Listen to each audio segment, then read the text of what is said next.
धान की फसल में 3 सबसे ज़्यादा घातक कीट व रोग होते हैं जो कि धान के उत्पादन को बहुत ज़्यादा प्रभावित करते हैं, जिसमें से पहले नंबर पे आता है तना छेदक, दूसरे नंबर पे आता है भूरा माहो जिसको हम लोग बीपीएच बोलते हैं, और तीसरे नंबर पे आती है नोड ब्लास्ट या फिर नेक ब्लास्ट। ये जो 3 जो रोग और बीमारी हैं ये काफ़ी ज़्यादा हमारे धान की क्रॉप को नुकसान करते हैं। इसके बारे में आज हम डिटेल से जानेंगे तथा ऐसी कौन सी अवस्था है जिस अवस्था में अगर हम लोग स्प्रे करते हैं तो हमारी फसल जो है पूरी तरीके से सुरक्षित हम लोग उसको काट सकते हैं। मैं हूं गोविंद पटेल और आप देख रहे हैं खेती की पाठशाला यूट्यूब चैनल। धान की फसल की जो गभोट अवस्था होती है, अभी बहुत से किसानों का धान अभी गभोट अवस्था में है, कईयों का बालियाँ निकल भी चुका है।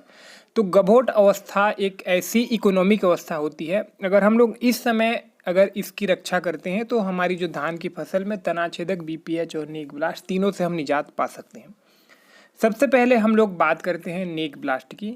नेक ब्लास्ट जो बीमारी होती है वो धान की बाली में लगता है और यह जो बीमारी है धान गभोट अवस्था में होती है उस अवस्था से लग जाता है, और जैसी बालियाँ निकलती हैं और बाली में जब दूध बनने के लिए जो मतलब न्यूट्रिशन जो जाता है पौधे से, तो उसको वो फंगस खुद ले लेते हैं, ऊपर साइड जाने नहीं देते, जिससे कि हमारे धान की दाने ढंग से नहीं भरते हैं और बालियाँ सूख जाती हैं।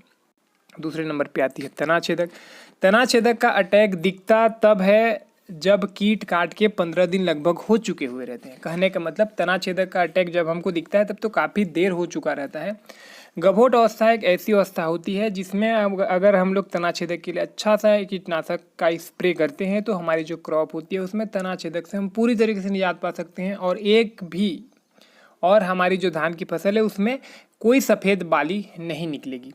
तीसरे नंबर पे आती है बीपीएच, जो कि धान के लगभग 2 महीने से स्टार्ट हो जाते हैं और जिसका सबसे ज़्यादा नुकसान जो है गभोट अवस्था या फिर बाली निकलने की अवस्था में होता है।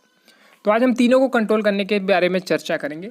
सबसे पहले हम लोग जो है बात करते हैं ब्लास्ट के लिए। ब्लास्ट के लिए आपको जो है कोई भी एक जो फंगीसाइड है जैसे कि ट्राईसाइक्लाजोल 75 WP या फिर टाटा का फ्यूजिवन या फिर पीआई कंपनी का हेडर या फिर डॉ कंपनी का गैलीलियो, ऐसे अब कुछ भी इस्तेमाल कर सकते हैं।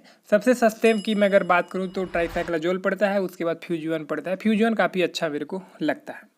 इसमें से किसी एक का जो है आपको गभोट अवस्था में करना है। कब? जब हमारी फसल जो है गभोट 50% धान गभोट में आ चुका हो उस अवस्था में। बाली निकलने के बाद हमको बिल्कुल नहीं करना है, ये चीज़ का आपको ध्यान रखना पड़ेगा। दूसरे नंबर पे हम लोग आते हैं भूरा माहो बीपीएच। बीपीएच बहुत ही काफ़ी खतरनाक कीट होता है। इसके जो कीट मतलब तने के पास रहते हैं और सारे रस को चूसते रहते हैं, पौधे 2-4 दिन में पूरा का पूरा खेत सूख जाता है। बहुत ही भयानक खतरनाक ये कीट होते हैं। इसको कंट्रोल करने के लिए आप तो सजेंटा कंपनी के चेस या फिर पीआई कंपनी का ओसिन आता है उसका आप इस्तेमाल कर सकते हैं, या फिर नहीं होने की स्थिति में पैक्सालोन का भी आप इस्तेमाल कर सकते हैं। ये तीनों में से किसी एक का करते हैं। सिस्टेमिक इंसेक्टिसाइड है, इसमें से किसी एक का आप इस्तेमाल करते हैं तो आप जो है पूरी तरीके से बीपीएच से निजात पा सकते हैं। तीसरे नंबर पर आती है तना छेदक।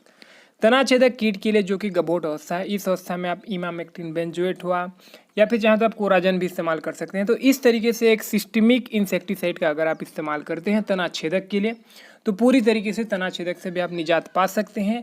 और तना छेदक का कीट क्या है कि जब अंडे बनता है, छोटे से लार्वा पौधे के अंदर जाता है, पौधे को काटता है, तब तक ये सारा कार्य 15 दिन पहले हो चुका होता है और हम लोग स्प्रे करते हैं 15 दिन बाद, इसीलिए हमको जो है बेहतर रिजल्ट देखने को नहीं मिलता है।